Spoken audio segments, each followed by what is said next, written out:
կերակրափողի հիվանդությամբ պացիենտին կատարում է դիրքավորում ճառագայթային բուժման առաջին սեանսի համար։ Ուռուցքաբանության ազգային կենտրոնի նորաբաց բարձր տեխնոլոգիական ռադիոթերապևտիկ մասնաշենքում բուժառուներին արդեն տրամադրվում են ճառագայթային բուժման արագացուցչային համալիրով ծառայություններ։ Տասնամյակներ շարունակ մեր բաժանմունքում գործող բոլոր սարքերը ձեռք էին բերվել ատոմային էներգիայի միջազգային գործակալության հետ տեխնիկական համագործակցության ծրագրի շրջանակներում որպես աջակցություն։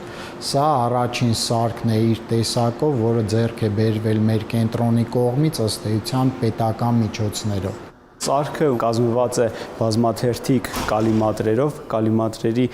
լայնությունը, թերթիկների լայնությունը 5 մմ-ի կարգի է,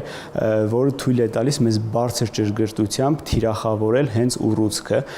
դա մեզ տալիս է բարձր դոզա ուռուցքում եւ շատ ցածր դոզա հարակից առողջ օրգաններում։ Դրանով մենք լավացնում ենք հիվանդների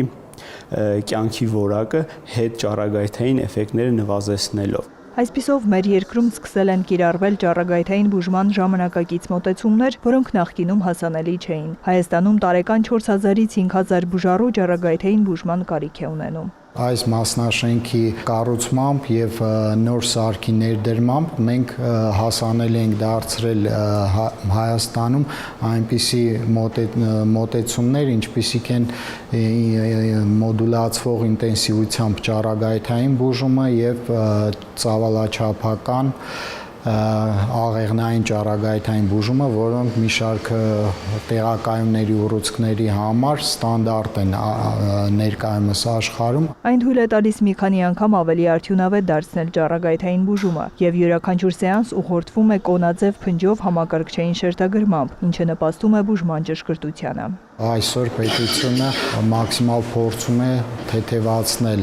մեր քաղաքացիների բեռը, այդ առումով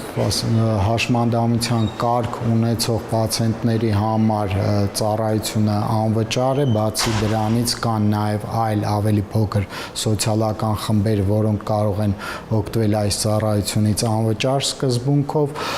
մի շարք խմբերի համար նաև սահմանված է համավճարի սկզբունքը, երբ որ պացիենտը եւ պետությունը վճարում են հավասարաչափ բաժիններով տվյալ ծառայության համար եւ ինչ խոսք որևէ սոցիալական խումբ չունեցող պացիենտների համար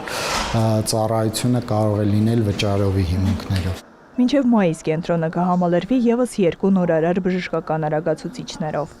Նարեկ Ոսկանյան, Ռոմիկ Խաչատրյան, Լուրեր։